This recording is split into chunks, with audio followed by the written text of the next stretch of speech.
Welcome to The Explainer. Today, we're going to dig into a really startling claim from our source material. It's all about U.S. military action in Nigeria and, get this, the surprisingly strange permission that's supposedly behind it all. I mean, why would a country ask to be bombed by someone else? It doesn't make any sense, right? But according to our source material, this isn't just some thought experiment. It's apparently what's happening, so we really need to take a closer look. So here's the core claim from our source. The U.S. is carrying out airstrikes in Nigeria, and the Nigerian government is publicly okay with it. But the source points out this isn't a one-off. It's a pattern they say was seen in Syria, too, where the government there also apparently gave the green light for U.S. airstrikes on its own soil. It kind of sets a bizarre precedent for what's going on in Nigeria now. All right, so what's the official story here? The stated mission, we're told, is all about protecting the vulnerable. Okay, so the official line from the U.S., according to the source, is that these airstrikes are meant to protect Christian populations from terrorist groups like Boko Haram and ISIS. The source even says the U.S. government has basically put out a new policy.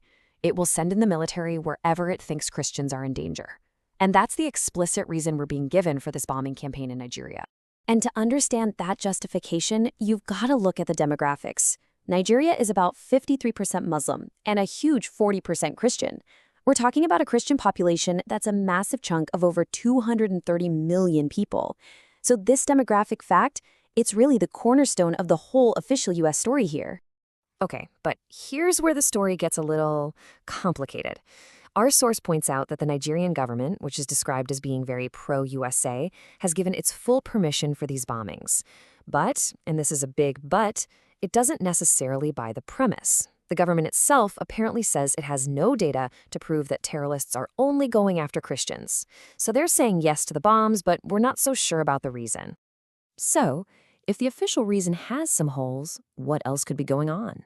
Well, our source brings up an alternative theory, a pattern it calls a strange coincidence. And this table really lays out the source's argument. Look at the list of U.S. targets for 2025 that it presents: Iran, Yemen, Syria, and now Nigeria.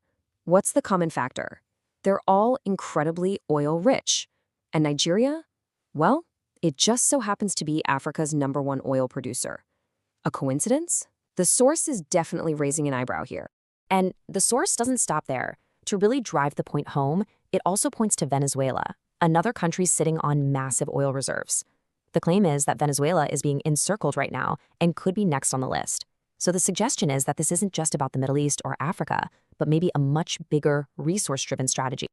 Okay, so we've heard the official story and the oil theory. But what's actually happening on the ground? What are people living there experiencing? Let's look at the reports. This is where we shift from geopolitics to the human side of things.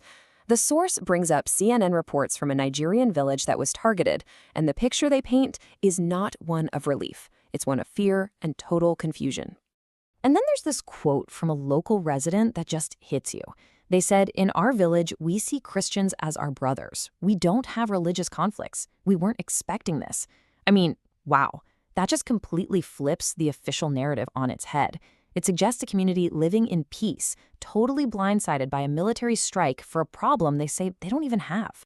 And this really lays out the two competing stories side by side. You've got the official line, "We're protecting Christians from terrorists." And then you have the local account. There's no religious conflict here, no terrorism. So what's going on? It's a stark, stark contrast. So what's the fallout from all this? The source suggests the consequences, the ripple effect, could be huge and stretch way beyond Nigeria. And what the source predicts is a pretty significant rise in anti-U.S. feeling across the whole region because of these actions. It's presented as an almost guaranteed backlash. The argument is that these bombing campaigns are just going to stir up resentment, not just in Nigeria, but all across Africa. And it's not just a theory. The source gives a real-world example of this starting to happen. After the U.S. strikes in Nigeria, the neighboring country of Niger reportedly stopped giving out visas to Americans. A classic tit-for-tat move, showing that tensions are already rising. But here's the key prediction from the source, the real long-term geopolitical game changer it sees coming. The argument is that these actions are going to end up pushing African nations right into the arms of China. As they feel more and more alienated by U.S. policy, they'll look elsewhere for allies and partners. And this leads to a pretty big potential contradiction in U.S. foreign policy, according to the source. Think about it. The U.S. created alliances like the Quad specifically to counter China's growing influence. But the argument here is that its own policies in Africa might be doing the exact opposite, actually strengthening China's position by pushing nations their way. It's a fascinating and possibly self-defeating dynamic. So, as more strikes are predicted, it really leaves us with this big unanswered question.